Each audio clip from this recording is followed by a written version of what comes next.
गुरु जी, शुक्राना गुरु जी के अनमोल वचन। गौरी त्यागी आंटी, जो गुरु कहते हैं उसको कहते हैं यस। मेरे से टेलीपैथी से बात करो। शाम की चाय के साथ चना खाना चाहिए, केला खाना सुबह को सोना होता है, दोपहर में चांदी और शाम को जहर।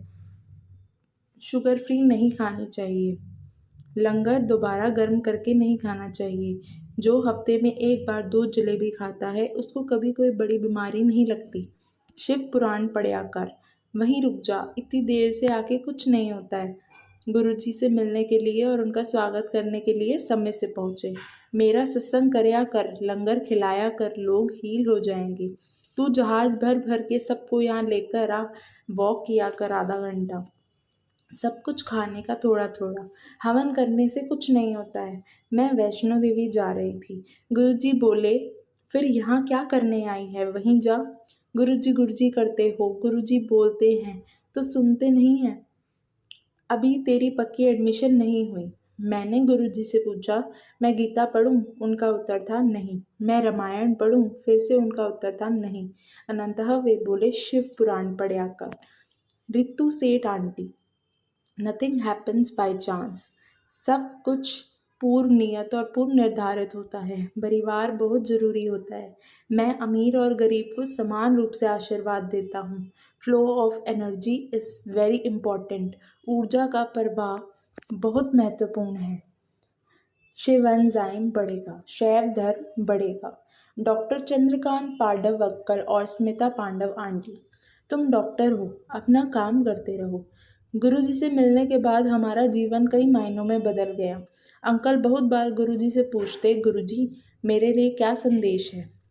गुरुजी बस मुस्कुरा देते, लेकिन एक बार वे बोले, तुम डॉक्टर हो, अपना काम करते रहो। गुप्त नाम लिया करो, गुप्त दान करो और संगत बढ़ाओ। गुरुजी ने समझाया कि गुप्त नाम लेना चाहिए। ओम नमः शिवाय, शिवजी सदा सहाय। किसी को पता भी नहीं चले आप पाठ कर रहे हो।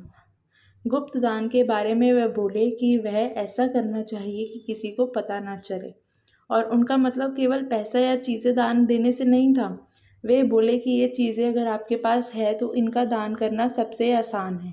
वे बोले कि दान संवेदना का, सहारे का और दूसरों की सहायता करने का भी होना चाहिए।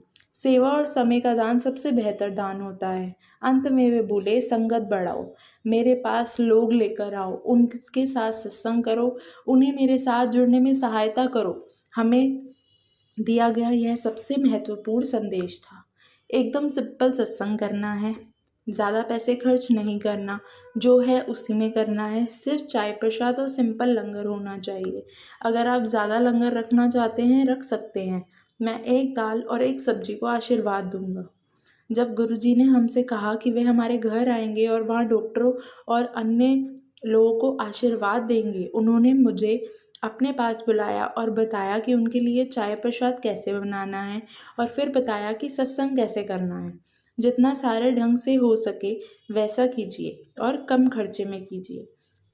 यहाँ भी एक बहुत महत्वपूर्ण संदेश है जो हमें गुरुजी से मिला। पूनम भसीन आंटी, मैं इस मंदिर ਵਿੱਚ रोज़ नए नज़ारे दिखाने हैं। एक दिन आऊगा ਜਦੋਂ शिवलिंग ਵਿੱਚੋਂ दूध अपने आप प्रकट होएगा। मैंने इस मंदिर में रोज़ नए नज़ारे दिखाने हैं। एक दिन आएगा जब शिवलिंग में से दूध अपने आप प्रकट होएगा। मंदिर ਵਿੱਚ ਇੰਨਾ रश होएगा कि एक दिन गेट तक लाइनां ਲੱਗਿਆ करेंगी। फिर गुरु जी चाँद ਵਿੱਚ नज़र ਆਣਗੇ। जिस दिन मैं घर चला जावाਂ ਉਸ ਨੂੰ ਸਾਰੀ ਉਮਰ ਪਾਠ ਕਰਨ ਦੀ ਲੋੜ ਨਹੀਂ। ਮੇਰੇ ਕੋਲ ਆ ਕੇ ਮੰਗਿਆ ਨਾ ਕਰੋ, ਮੈਨੂੰ ਸਭ ਪਤਾ ਹੈ ਕਿਸ ਨੂੰ ਕੀ ਦੇਣਾ ਹੈ। ਮੰਗ ਕੇ ਨਾਸਤਿਕ ਨਾ ਬਣੋ। ਕੀ ਪਤਾ ਮੈਂ ਕੋਈ ਵੱਡੀ ਚੀਜ਼ ਦੇਣੀ ਹੋਵੇ ਤਾਂ ਤੁਸੀਂ ਛੋਟੀ ਮੰਗ ਕੇ ਬੈਠ ਜਾਓ। किसी सौंदे हुए ਨੂੰ जगाना नहीं चाहिए, किसी सोते हुए को जगाना नहीं चाहिए। मैनू मिलन तो बाद सीधे अपने घर जाओ, विचों किथे रुकना नहीं। पॉजिटिव वाइब्रेशन घर लेके जाया करो। मुझे मिलने के बाद सीधा अपने घर जाओ, बीच में कहीं रुकना नहीं। सकारात्मक ऊर्जा घर को लेके जाया करे। फाइनेंस का काम कदे नहीं करना चाहिए, किसी दी आह लग जाती है। तीर्थ पदार्थ तो गुरु दे चरणों विच रुलदे हाँ। कदे भी पौने विच घर तो ना चलो, हमेशा घंटा टपा के चलो। कभी भी पौने घंटे के बाद घर से मत चलो, हमेशा घंटा पूरा होने के बाद चलो। रोज़ एक चैप्टर शिव पुराण ਦਾ ਪੜ੍ਹਿਆ ਕਰੋ।